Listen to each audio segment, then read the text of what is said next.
All right, and Polo, we do is on a make of Ewenyigba TV.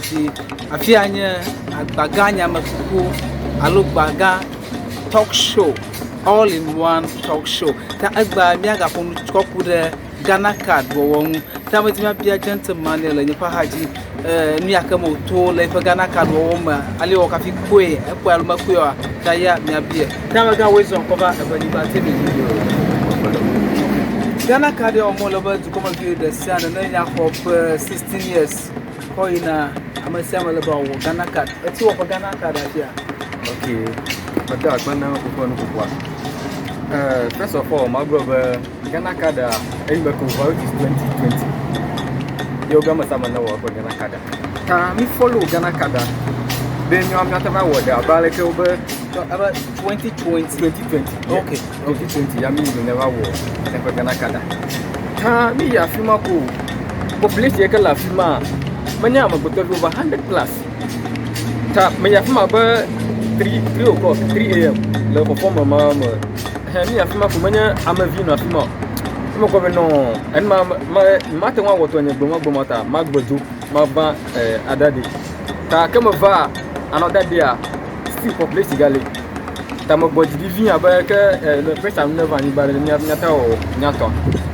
Ta Melaben for a weekend, Yammy, I'm a potential more for Ganakada. Time ago, Ganakada, but my 3 days time of away. So far, how many days you take Okafi Meteor register? Almost 1 month. I'll 4 months, 1 month. Okay, almost 1 month. I'm out of to a female, to a female alone, and no, you know. Oh, Yama, you know, about you want to talk from Time become over 3 days time, Mava Hall, Ganakada, Meji, Yoba, Nova, Oganam, another day, Matoboba. Mato boy, you can. You remember headquarters there, I'm a Molly headquarters. I'm a Molly headquarters, yeah. Ta Emily who Yamava Yamolia. You can have a Malaman population here like more. I'm all a warm from to home. I am a view. May I come across who come over the long document. You don't know long document because of Ganakata. You may just not a form of me. For what reason we do near the hour? Not now, I'm the computer one no. I work with Ganakado Judge. Yamon of Marca Camadutino. Everyone of Marco on the collapse. Okay, the collapse. Get a jump. There was no lot of much in you could look up Maduno, long document, dollar. You collapse, never for me, I don't know. Marriage and near the cost, near the Camalus, near Womola. Malusina Muta, you don't from Yamadu. Okay, my piano. I can't, you know, register my. I can't go for telephone number or me for telephone number. Sure. No, never cut already, permanently ready you are. I never know about you me. Yeah, man and a man. That is so you have 3 times cut material. Go when you don't know, okay. You have to hold a number, maybe number can you hello, you are you or other gas on I never. There's nothing like that.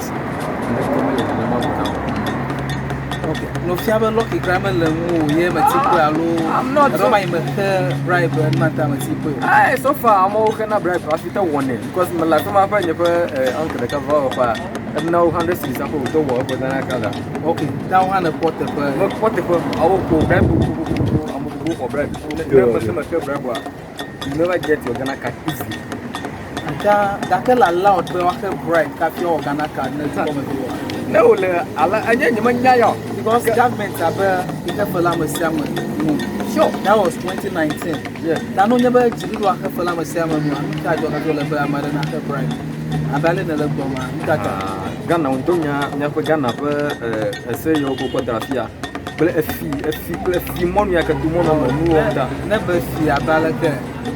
Come back at FA, right? I would do not be born. What happened? Tamiga Hogale, American Bonagana Cado, what to Timon Hogale, Amos.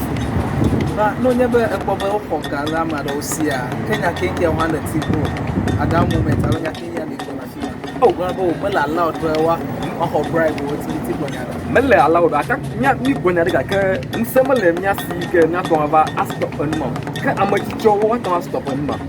amachicha aba maka woni oh brother le kula amakuku ame aka do Ghana kada be no wa wo le go stop on ma ka kemi o anse ka me sin na to stop en ma bo maka ya le nye pe ba bia ma sigara ba Caribbean community ak won mala ba Caribbean assembly malo opinion leaders so committee report na no ma no wa le go what a push it forward Ewenyigba report na de ken ne ma ya Ewenyigba report because en man de ba je ko yo mo fia ababla gogo ya fia ma de ko enu nyo li ke no gogo manye gbe kefifia ha yo nya ba jiri do Ghana government aba no nya ba register for SIM card as well as na what do you call it na Ghana card na call register for SIM card no ba register what disconnect to meti call go meti text message or go ke o Ghana card mala sofia de le ka o mnele oh enya malojo simon wakatia I don't have anything to do what wakati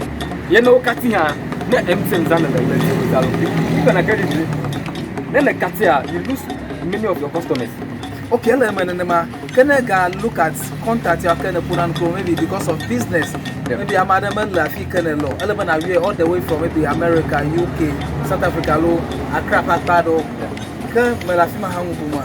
Oh, Mapuma, Gakana, and Aleko Vaya, Nyamekuku, and Lokoa. What done? Get go one and a more onka. What go out war and you have to go to man, you are to Gakan le Ghana card our woman the problem no fresh and no man in the Malola boy, one of three one a year, Olabama get away very easily calmer. The Pulevana you want one not so simple, but go on an ID card. A woman, a toilet in the pork on simple, I do, and Yamano come at the yeah.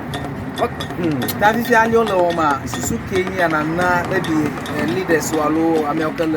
Okay. Susia Nyamekuku mato na okunyebe no bro na nkekebu bike wato bla wo Ghana kada na dinu varo dinu to wa bro na amesa ma wonka awo because na check population Ghana mama vinye mo wo Ghana kada nyama mo Ghana kada mi sobo approximately how many percent? Oh, this like let me 100% le Ghana fia na go am 60-70 way. Okay. Like abodo ho mo we mi sobo really. Okay.